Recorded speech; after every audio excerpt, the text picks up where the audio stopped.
पाकिस्तान के खिलाफ भारतीय सेना के ऑपरेशन विजय की जीत की याद में आज मनाया जा रहा है कारगिल विजय दिवस। राष्ट्रपति ने भारतीय सेना के शौर्य को नमन करते हुए जवानों के पराक्रम, बलिदान और देश की सेवा के लिए जज्बे को किया सलाम। रक्षा मंत्री, सीडीएस और तीनों सेनाओं के प्रमुखों ने भी राष्ट्रीय समर स्मारक पर दी शहीदों को श्रद्धांजलि।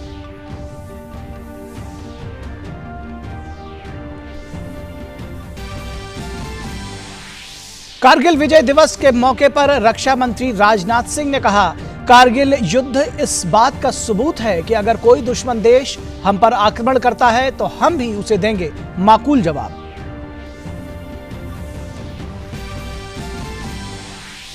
प्रधानमंत्री नरेंद्र मोदी ने कारगिल विजय दिवस के मौके पर कारगिल युद्ध के शहीदों को दी श्रद्धांजलि। कहा, मौजूदा वक्त में सीमाओं से परे भी कई मोर्चों पर लड़े जा रहे हैं युद्ध। पीएम ने कहा, सोशल मीडिया का जवानों और उनके परिवारों पर पड़ता है असर।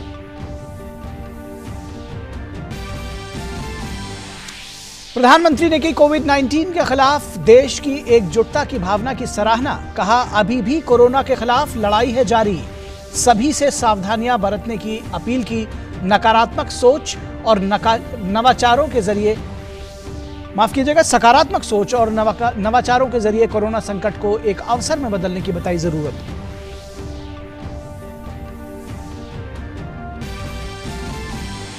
प्रधानमंत्री ने एक बार फिर त्योहारों के मौसम में लोगों से वोकल फॉर लोकल होने का दिया मंत्र। स्थानीय कलाकारों के हित में भारतीय हथकरघा और हस्तकला के उत्पादों को तेजी से बढ़ावा देने के लिए की लोगों से अपील।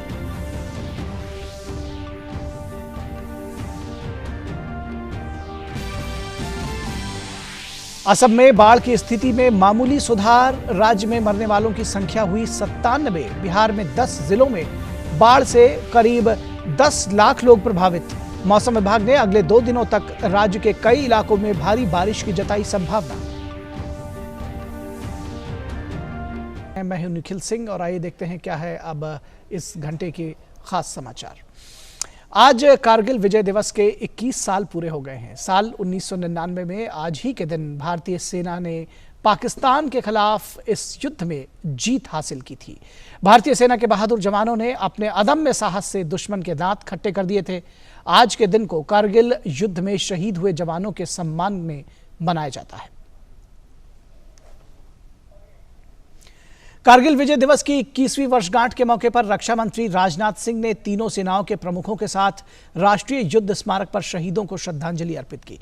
इस मौके पर रक्षा मंत्री राजनाथ सिंह, रक्षा राज्य मंत्री श्रीपद नायक और chief of defence staff general Vipin Rawat भी मौजूद रहे। कारगिल युद्ध पाकिस्तानी सेना और घुसपैठियों को खदेड़ने के लिए 2 महीने तक लड़ा गया था, जिन्होंने द्रास, कारगिल और बटालिक सेक्टर में नियंत्रण रेखा के साथ चोटियों पर कब्जा कर लिया था। इस युद्ध में राष्ट्र की रक्षा के लिए भारत के 527 बहादुर जवान वीरगति को प्राप्त हो गए। हमारी सेना की बहादुरी और साहस के कारण कारगिल युद्ध में दुश्मन को मुंह की खानी पड़ी थी।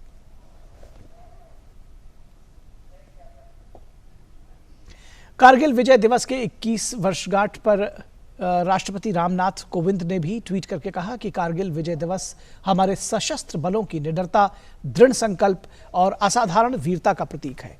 मैं उन सैनिकों को नमन करता हूं जिन्होंने दुश्मन का मुकाबला किया और भारत माता की रक्षा के लिए अपने प्राण न्यौछावर कर दिए।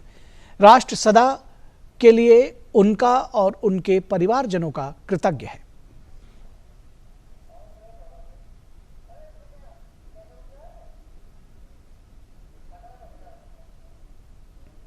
और कारगिल विजय दिवस के मौके पर उपराष्ट्रपति एम वेंकैया नायडू ने ट्वीट कर कहा कि ऑपरेशन विजय की 21वीं वर्षगांठ के अवसर पर भारतीय सेना के शौर्य को सादर नमन करता हूं।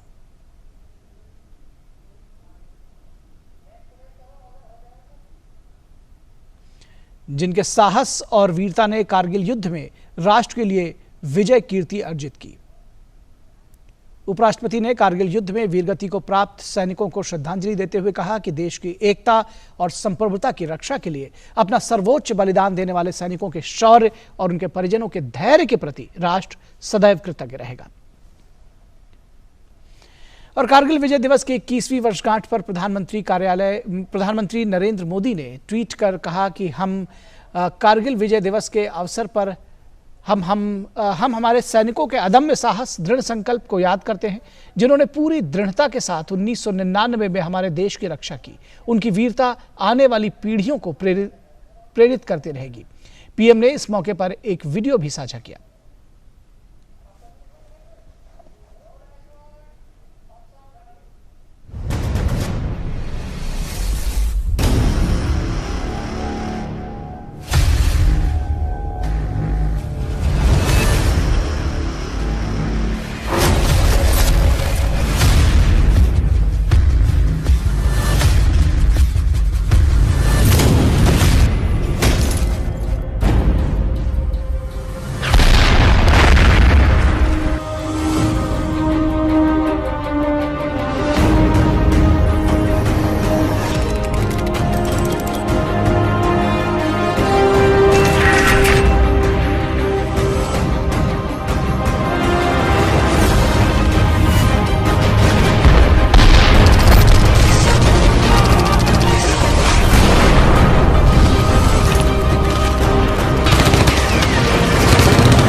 तो भारतीय सैनिकों के अदम्य शौर्य और अद्भुत साहस की कहानी कहता है विजय दिवस।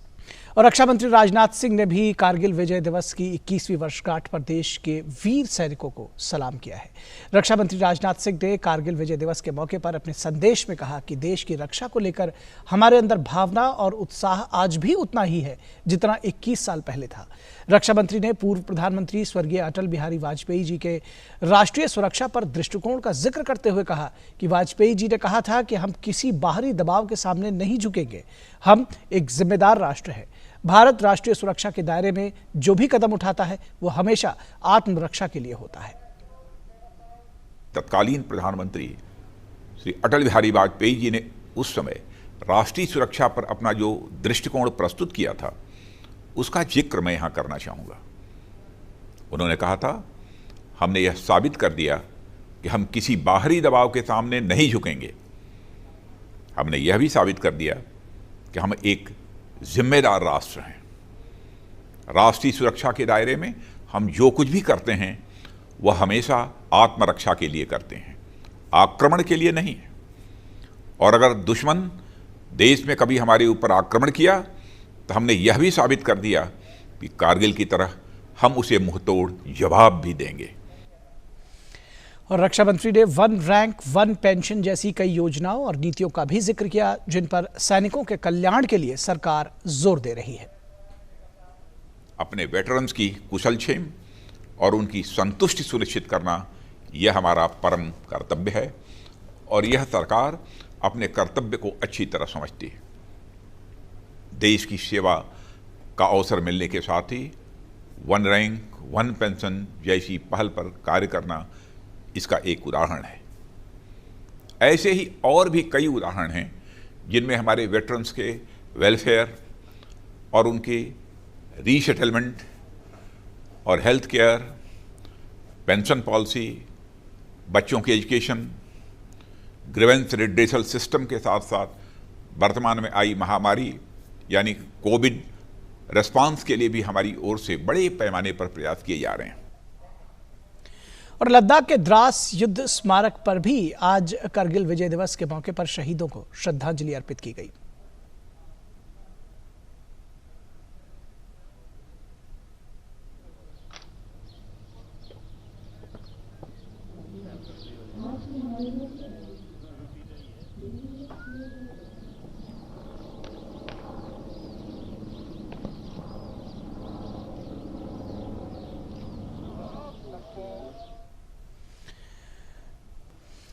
और बात प्रधानमंत्री के मन की बात कार्यक्रम की। प्रधानमंत्री नरेंद्र मोदी ने आज अपने मासिक कार्यक्रम मन की बात के जरिए देश की जनता के साथ संवाद स्थापित किया। कार्यक्रम की 67वीं कड़ी को संबोधित करते हुए पीएम ने कोरोना वायरस के प्रभाव, मानसून के कारण आई बाढ़, आत्मनिर्भर भारत की ओर बढ़ते कदम पर विस्तार से चर्चा की। पीएम ने आज मनाए जा रहे करगिल विजय दिवस की शुभकामनाएं देशवासियों को दी। प्रधानमंत्री ने सभी लोगों से सेनाओं का सम्मान करने और उनके मनोबल को बढ़ाने का आग्रह किया। उन्होंने कहा कि हमें सोशल मीडिया का सदुपयोग करना चाहिए। युद्ध केवल सीमा पर ही नहीं बल्कि कई मोर्चों पर लड़ा जाता है। हर देशवासी को उसमें अपनी भूमिका तय करनी होती है।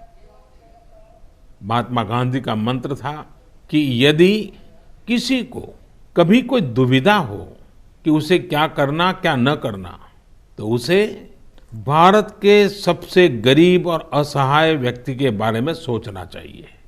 गांधी जी के इस विचार से आगे बढ़कर अटल जी ने कहा था कि करगिल युद्ध ने हमें एक दूसरा मंत्र दिया है। ये मंत्र था, कोई महत्वपूर्ण निर्णय लेने से पहले हम ये सोचें कि क्या हमारा ये कदम उस सैनिक के सम्मान के अनुरूप है जिसने उन दुर्गम पहाड़ियों में अपने प्राणों की आहुति दी थी। साथियों, युद्ध की परिस्थिति में हम जो बात कहते हैं, करते हैं, उसका सीमा पर डटे सैनिक के मनोबल पर, उसके परिवार के मनोबल पर बहुत गहरा असर पड़ता है।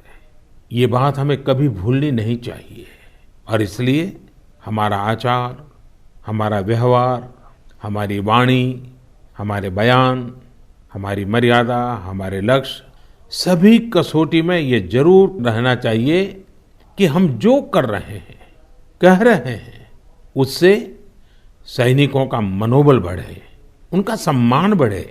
कभी कभी हम इस बात को समझे बिना सोशल मीडिया पर ऐसी चीजों को बढ़ावा दे देते हैं जो हमारे देश का बहुत नुकसान करती है। कभी कभी जिज्ञासावत फॉरवर्ड करते रहते हैं, पता है गलत है लेकिन करते रहते हैं। आजकल युद्ध केवल सीमाओं पर ही नहीं लड़े जाते हैं, देश में भी कई मोर्चों पर एक साथ लड़ा जाता है और हर एक देशवासी को उसमें अपनी भूमिका तय करनी होती है। हमें भी अपनी भूमिका देश की सीमा पर दुर्गम परिस्थितियों में लड़ रहे सैनिकों को याद करते हुए तय करनी होगी। और पीएम ने देशवासियों को कोरोना वायरस के बढ़ते प्रभाव के प्रति आगाह किया और कहा कि कोरोना का खतरा टला नहीं है, हमें बहुत ही ज्यादा सतर्क रहने की जरूरत है।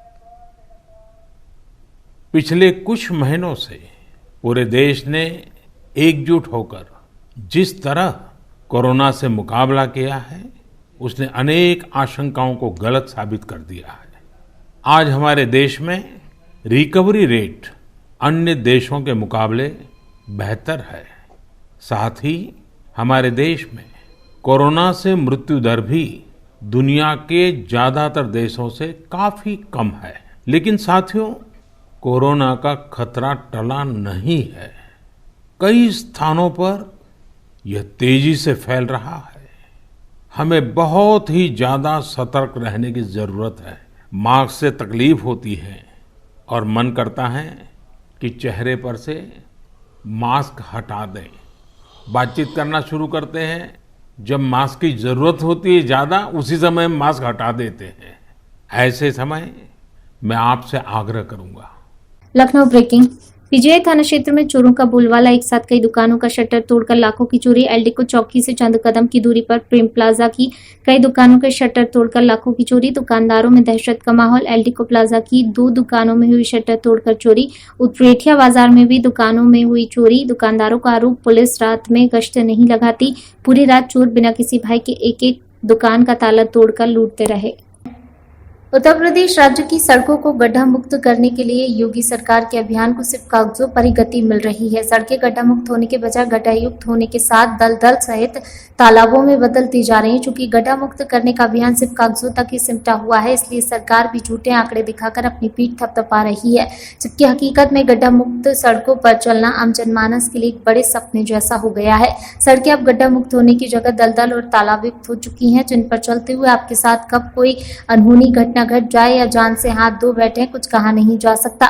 ऐसी बदहाल सड़कों ने महीनों से चलाए जा रहे सरकार के गड्ढा मुक्त अभियान की पोल पट्टी खोल कर रख दी है। अभियान सिर्फ कागजों से शुरू होकर कागजों पर ही खत्म हो गया और जिम्मेदार अधिकारियों ने अपने कर्तव्यों की इतिश्री कर ली।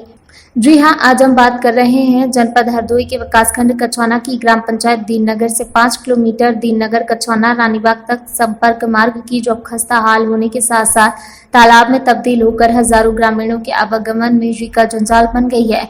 योगी सरकार के कार्यकाल में गड्ढा मुक्त अभियान कितना सफल हुआ, इसकी हकीकत आप इस बदहाल होकर तालाब का रूप ले चुकी सड़क की तस्वीरों को देखकर स्वयं ही अंदाजा लगा सकते हैं। यह सड़क ग्राम पंचायत दीननगर से शुरू होकर बसंतपुर, उचौली, पहावा, गोविंदपुर, छतनखेड़ा, सूरतखेड़ा व महिपाल खेड़ा, बहकटवा आदि गांवों को जोड़ती हुई कछौना नगर आने जाने की मुख्य सड़क है, जिस पर प्रतिदिन हजारों की संख्या में ग्रामीण अपने परिवारजनों और वाहनों के साथ डर के साये में आवागमन करते हैं। पिछले 2-3 वर्षों से क्षेत्रीय ग्रामीण इस सड़क के पुनर्निर्माण के लिए शासन प्रशासन से अपनी गुहार लगा रहे हैं, लेकिन जिम्मेदारों की खाओ कमाओ नीति के चलते ग्रामीण आज भी सरकार को कोसते हुए इस खस्ताहाल और जानलेवा सड़क से गुजरने को मजबूर हैं। ग्रामीण ऋषि सिंह, संजीव सिंह, रजत सिंह, मोहम्मद नईम, अनूप गुप्ता, पंकज कुमार, डॉक्टर अमरपाल, अशोक बांकी आदि ने बताया कि कई साल पहले इस सड़क का किसी तरह निर्माण हो गया था, लेकिन गुणवत्ता विहीन सामग्री और कमीशनखोरी के चलते कुछ ही दिनों के बाद उखड़कर पहले जैसी हो गई थी। तब से आज तक सैकड़ों शिकायतों के बाद भी सड़क का निर्माण करना सरकार ने मुनासिब नहीं समझा। सरकार व संबंधित विभागों की अनदेखी के चलते ग्रामीणों में सरकार के प्रति भयंकर आक्रोश फैल रहा है, जिसका यदि समय रहते निराकरण करते हुए सड़क निर्माण नहीं किया गया तो ग्रामीणों के आक्रोश आंदोलन में तब्दील हो सकता है, जिसकी संपूर्ण जिम्मेदारी शासन प्रशासन की होगी।